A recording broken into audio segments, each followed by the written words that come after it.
I was just very shocked to receive both of those awards. I mean, for me, those awards, you know, it's not me that's receiving those awards. It's I received those awards on behalf of everybody who has experienced what I've experienced. Really, you know, it's very much not about me, and that was the only way that I could even, you know, that I could accept those awards. Really, is that it's recognition of everybody. It's not about me.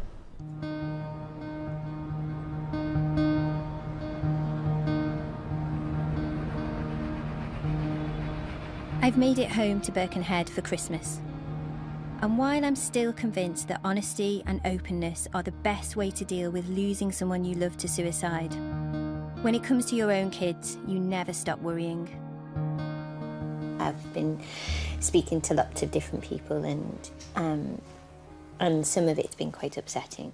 The documentary itself, there was a lovely heartwarming moment with both yourself and your son Benjamin at the end, where you were saying about honesty is a policy, and you always want him to come forward and tell exactly what's going on. Are you still worried in terms of actually in the future of him not potentially telling you something that's going on? I think it's, for me, and I talk about this in the film, for me, the most difficult part of losing Mark is the legacy of that. And I think that, you know, worrying about the boys, my boys were 3 and 13 when it happened. They're nearly 26 and 15 now, you know, Benjamin's 15. And for me, it's always been a difficult road to travel, trying to get the fine line between talking very openly and honestly about their father, about what a wonderful guy he was, as well as the way that he died. Trying to have that conversation and trying to normalise it to the point where the boys can come to me, hopefully at any point if they're not feeling okay about anything.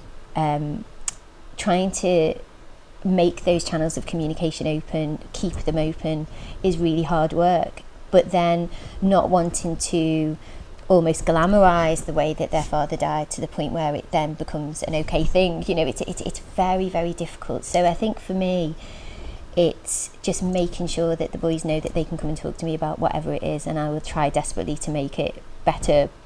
Was the documentary therapeutic for yourself, though, going through the whole process? It was.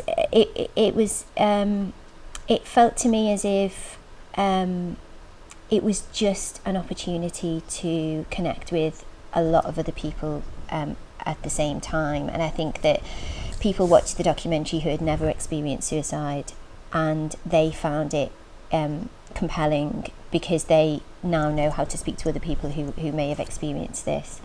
I think from a therapeutic point of view, there's an interview in the film that I do with Professor Rory O'Connor, and for me that was a really pivotal moment, because he was the first person in 12 years who could really explain to me how Mark's mind changed, and how the person who was gentle and funny and you know, talented and all of those things, how quite quickly he went to being somebody who took his life. And that was something that I'd never really been able to understand. And for me, making the film and Rory explaining to me about how the suicidal brain works and how things can change and how small factors can come together, really for me that was the first time that I'd really started to understand how that might have happened.